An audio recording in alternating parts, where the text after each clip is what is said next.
السلام عليكم. اليوم راح نحضر معكم لي طرونش يجوا بزاف خفاف وبنان، وصفه ناجحه. تبعوا الوصفه وما تنساوش تدعموني.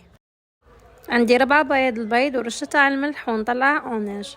120 غرام سكر عادي نحطها على 3 مرات.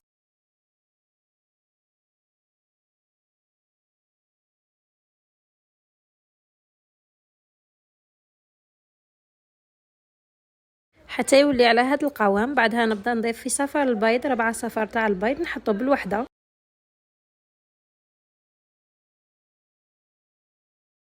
وعندي 120 غرام فرينه نغربلوها ونحطوها على 3 مرات، وعندي مغرف صغيره لافاني والتحريك خلطوها من الفوق للتحت. جبت بلا وفرشت فيه البابي، حطيت شويه من الخليط في الاطراف باش يشد لي البابي مليح، وفرغوا الخليط وفرشوه بسباتول بهذه الطريقه. بعدها خبطوا شويه البلا هكا وندخلها للفرن يطيب. شعلوا له غير من تحتها، بعد ما طيب شعلوا لها من الفوق تحمر. بنفس المقادير والطريقه حضروا الجينواز الزوجه. نطلعوا لا كريم شونتي. عندي كاس بودره شونتي مع كاس الماء، لاغوم تاع سيترون، نطلعهم مليح بالباطي حتى تولي على هذا القوام. نغطيها ونحطها في الكونجيلاتور تشد روحها. سيروا لي نشمخ به لا جينواز. عندي كاس تاع سكر مع 2 كيسان تاع الماء، نحط لاغوم ومورسو تاع سيترون، خلطها مليح، نحطها فوق الفرن من يبدا يغلي نحسب 5 دقائق ونطفيه. وهذه لا جينواز الاولى والزوجه بعد ما طابوا نقسمهم على زوج.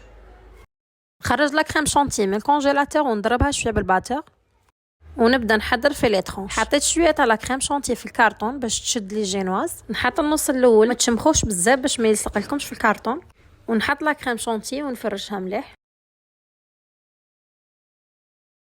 ونحط النص الزاوج ونشمخه غايه، ونحط لا كريم شونتي ونكملوا بنفس الطريقه للثالثه والرابعه.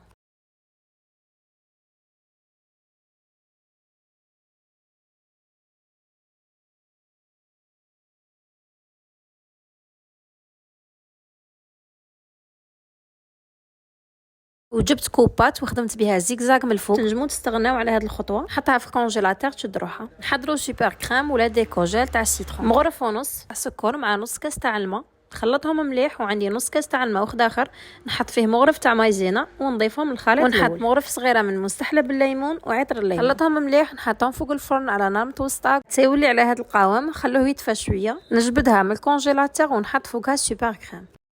بعدها نحي كامل الاطراف، وكل ما تجي تقطعوا مسحوا الخدمي مليح.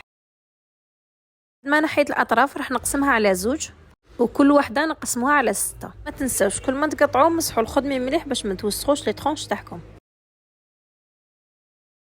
وحطيت لهم من الفوق كريم شونتي وزينتهم بسوبر كريم كراميل. اذا بغيتوا الوصفه تاع سوبر كريم كراميل قولوا لي في التعليقات نحط لكم الوصفه كامله. وهذا هو شكلهم بعد ما زينتهم. هذه الكميه تعطيكم 12 طرونش، والصراحه جاو بزاف بنان وخفاف. نتمنى تجربوهم ويعجبوكم وتخلوا لي رايكم في التعليقات.